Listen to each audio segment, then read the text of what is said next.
What's going on, guys? Welcome back to the channel. This is part 2 of the soffit install for the shop, and it's pretty white out there. As you can see, winter has arrived. The deadline for this has come and gone, as all things usually do.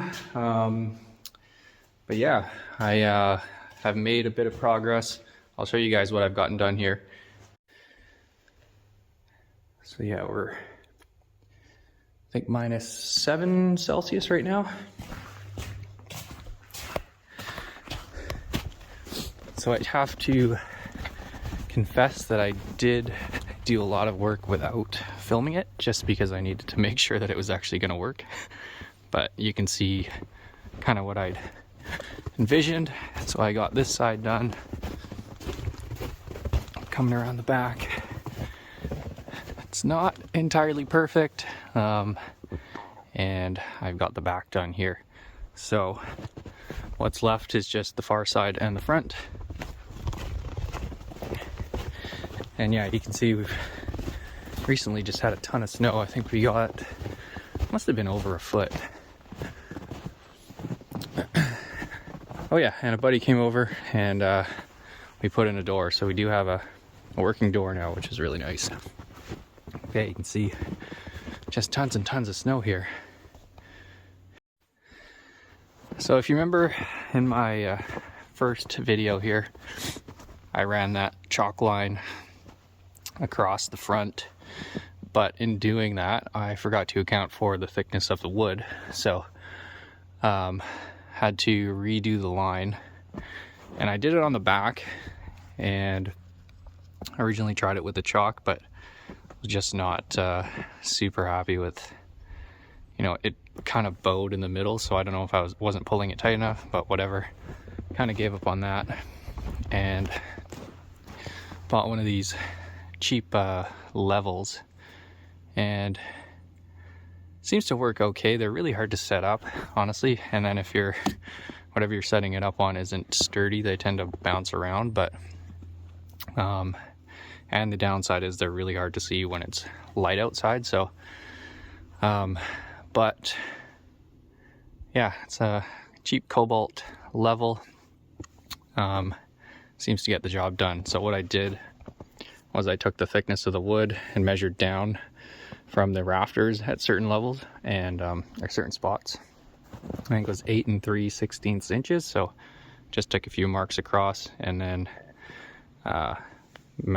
lined up the level there. So should be able to just cut that all across, and on this side I might have to figure out something else. That's why that's up there, but just because there's trees in the way, so I don't know if the level's gonna work. What I've been using to cut this stuff, I bought a another oscillating tool, Milwaukee one. It was on sale, and they work really well. I was going to use a grinder, but with the grinder, you've got stuff flying in your face, and it's really hard to see, especially that laser line.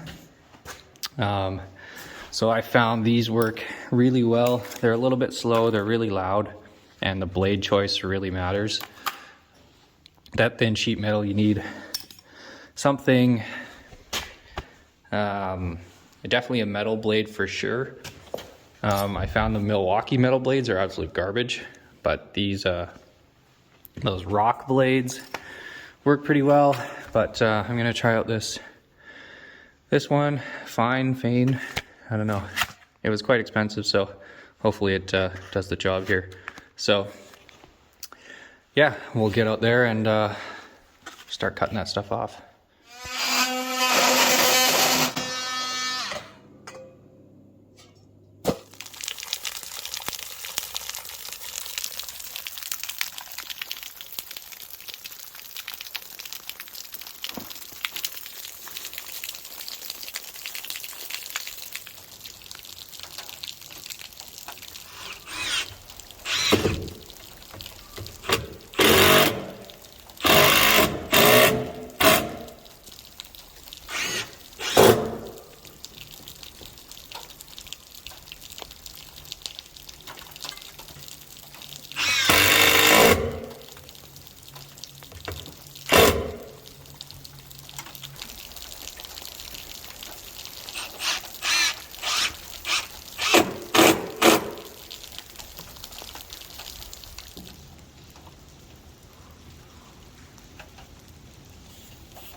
All right, guys, well, that's it for this part of the shop soffit install. It's starting to pour rain right now, so good time to end it.